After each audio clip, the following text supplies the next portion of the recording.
संकष्टी चतुर्थी. संकष्टी म्हणजेच संकटांना दूर करणारी किंवा त्यावर विजय मिळवून देणारी चतुर्थी. संकटांचा पराभव करणाऱ्या चतुर्थीला संकष्टी चतुर्थी असं म्हटलं जातं. तर संस्कृत भाषेतील संकष्टी या शब्दाचा अर्थ म्हणजे कठीण प्रसंगातून सुटका करणे असा आहे. कोणत्याही प्रकारचे दुःख असेल तर त्यापासून मुक्ती होण्यासाठी हे व्रत करतात व गौरीपुत्र श्री गणेशांची मनोभावे पूजन हे केले जाते. तर या दिवशी लोक सूर्योदयापासून चंद्रोदय होईपर्यंतचा उपवासही करत असतात. अमावस्येनंतर येणाऱ्या शुक्ल पक्षातील चतुर्थीला विनायक चतुर्थी असं म्हटलं जातं आणि कृष्ण पक्षातील पौर्णिमेनंतर येणाऱ्या चतुर्थीला संकष्टी चतुर्थी असे म्हटलं जातं. नोव्हेंबर महिन्यातील दुसरी संकष्टी चतुर्थी गुरुवारी दिनांक 30 नोव्हेंबर 2023 रोजी आहे. कार्तिक महिन्यातील ही संकष्ट चतुर्थी आहे. हे व्रत कुणीही करू शकते. हे व्रत एक काम्य व्रत आहे. हे व्रत मनोभावे केले तर गणरायाची कृपादृष्टी आपल्यावर सदैव राहते व इच्छापूर्तीही शीघ्र होत असते. तर कार्तिक संकष्टी चतुर्थी प्रारंभ आहे गुरुवार दिनांक 30 नोव्हेंबर 2023 रोजी दुपारी 2:24 तर कार्तिक संकष्टी चतुर्थी समाप्त होणार आहे शुक्रवारी 1 डिसेंबर 2023 रोजी 3:31. तर सूर्योदयाची तिथी मानण्याची आपली प्राचीन परंपरा आहे. मात्र संकष्टी चतुर्थीला चंद्रोदयाला अतिशय महत्त्व आहे. हे व्रत प्रदोष काळात आपण करत असतो, म्हणून हे व्रत गुरुवारी दिनांक 30 नोव्हेंबर 2023 रोजी केले जाणार आहे. चंद्रोदयाला महत्त्व असल्या कारणाने चंद्रदर्शन घेतल्याशिवाय उपवास सोडू नये. तर चंद्रोदयाची वेळ ही 30 नोव्हेंबर रोजी रात्री 8:30 असणार आहे. त्यानंतर चंद्राला अर्घ्य देऊन व्रत पूर्ण करावे व उपवास सोडावा. तर या दिवशी श्री गणेशांची पूजा आपण मनोभावेही करत असतो व काही छोटे मोठे उपाय आपण नक्कीच या दिवशी करू शकतो, जेणेकरून श्री गणरायांची कृपा आपल्यावर सदैव राहील. श्री गणेशांची उपासना आराधना करण्याची परंपरा आपल्याकडे सुरुवातीपासूनच चालत आलेली आहे. प्रत्येक संकष्टीला प्रत्येक भक्त आपल्या परीने श्री गणेशांना पूजत असतो. श्री गणेश व्रतांमध्ये संकष्टीचे व्रत हे सर्वोच्च व सर्वश्रेष्ठ मानले गेलेले आहे. तर या दिवशी सकाळी लवकर उठून स्नानादी आटोपून श्री गणेशांची पंचोपचार्य पूजा आपण करायची आहे. पाण्याने तसेच पंचामृताने अभिषेक करावा. अथर्वशीर्षाचे पठणही आपण या दिवशी करायचे आहे. 21 वेळा आवर्तने करावी किंवा श्री गणेशांचा कोणताही मंत्र तुम्ही म्हणू शकता. ओम गंग गणपतये नमः, ओम गंग गणपतये नमः या मंत्राचाही जप 108 वेळा आपण करू शकतो. श्री गणेशांची स्थापना विड्याच्या पानावर अक्षतांवर आपण करायची आहे. फुले, दीप, धूप, हळदी, कुंकू, अक्षदा अर्पण करावे. नैवेद्य दाखवावा, आरती करावी. अशा प्रकारे घरातील सर्व मंडळींनी पूजाही करायची आहे. यानंतर रात्री चंद्रोदयाची वेळ पाहून त्यावेळी दीप, धूप, आरती करावी व नंतर नैवेद्य दाखवून आपण चंद्रदर्शन घ्यावे, चंद्राला अर्घ्य द्यावे. तसेच श्री गणेशांना जास्वंदीची फुलंही अर्पण करावी व त्यानंतर आपण उपवास सोडावा. जर काहीही शक्य नसेल तर एकदा तरी अथर्वशीर्ष म्हणावे किंवा तुम्ही यूट्यूबवरही ते लावू शकता. त्यामुळे घरातील वातावरण पवित्र व भक्तिमय हे होत असते. तर अथर्वशीर्ष म्हणण्याचे काही नियमही आहेत.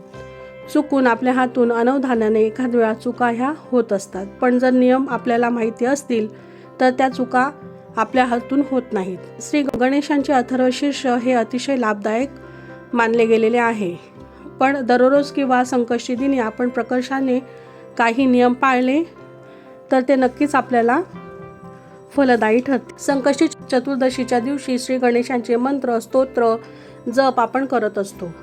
तर काही घरांमध्ये अथर्वशीर्ष हे नित्यनेमाने म्हटले जाते. हे अत्यंत प्रभावी मानले गेलेले आहे.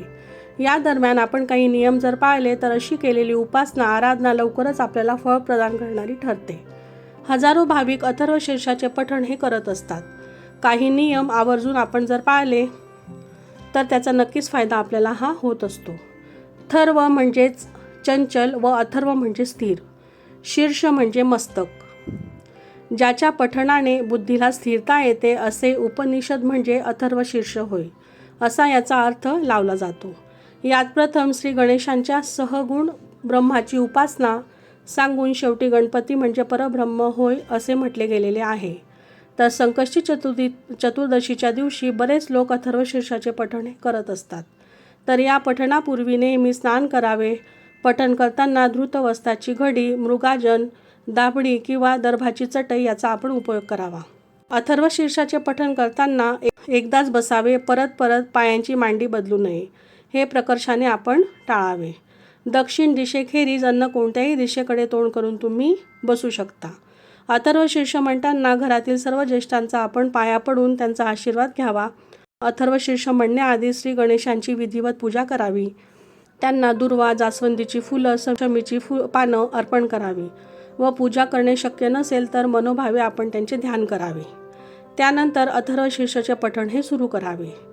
ते एका विशिष्ट लयीत आपण म्हणायचे आहे. उच्चार हे सुस्पष्ट असावेत.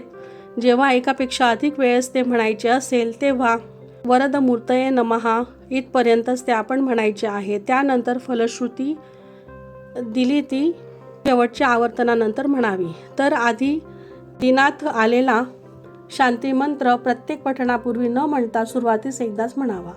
अथर्वशीर्षाचे 21 आवर्तने म्हणजे एक अभिषेक होय. अथर्वशीर्ष हे भावपूर्वक याचा अर्थ समजून आपण तो करायचा आहे. गणेशांची पूजा करून त्यांना वंदन करून स्तोत्र पठणाला आपण सुरुवात करावी. जर सहस्र आवर्तने शक्य नसतील तर 3, 7, 11, 21 अशी ती आपण करायची आहेत. मात्र जेवढे म्हणाल तेवढे मनापासून आपण ते म्हणायचे आहे. त्याचाच लाभ आपल्याला होईल. जर अथर्वशीर्ष पाठ नसेल तर श्रवण करावे. मात्र डोळ्यासमोर श्रोतांचे शब्द ठेवावे जेणेकरून मन भरकटणार नाही व आपला उद्देशही पूर्ण होईल. ज्यांच्या कुंडलीत राहू, शनी, केतू यांचा अशुभ प्रभाव असतो त्यांना अथर्वशीर्षाचे पठण हे लाभदायक ठरत असते. या व्यक्तींनी रोज अथर्वशीर्षाचे पठण केल्यास त्यांचे दुःख हे नक्कीच दूर होते. जर तरुण विद्यार्थी त्यांच्या अभ्यासात मन लागत नसेल तर त्यांनी दररोज सकाळी अथर्वशीर्षाचे पठण हे आवर्जून करायचे आहे. त्यामुळे एकाग्रता वाढते. याचे पठण केल्याने अशुभ ग्रहांचा प्रभाव हा कमी होतो व भाग्यासाठी कारणीभूत ग्रह बलवान होतात. या पठणाने मानसिक मनशांती लाभते, आत्मविश्वास वाढतो. यामुळे आपले मन हे स्थिर होत असते व अचूक निर्णय घेण्यास आपण सक्षम होतो. रोज अथर्वशीर्षाचे पठण केल्यास जीवनात स्थिरता येते आणि कामातील अनावश्यक अडथळे हे दूर होतात. तर नक्कीच आपण गणपती अथर्वशीर्षाचे पठण हे दररोज किंवा संकष्टी व्रताच्या दिवशी आवर्जून करायचे आहे. तर कसा वाटला तुम्हाला आजचा व्हिडिओ, आजची माहिती कमेंट करून नक्की सांगा. आणि अपर्णाज लाईफस्टाईल आणि कुकिंग रेसिपीज या चॅनलला जर तुम्ही नवीन असाल तर लाईक, शेअर आणि सबस्क्राईब करायला अजिबात विसरू नका. तुमचे काही सजेशन्स असतील तर तेही तुम्ही कमेंट करून नक्की सांगा.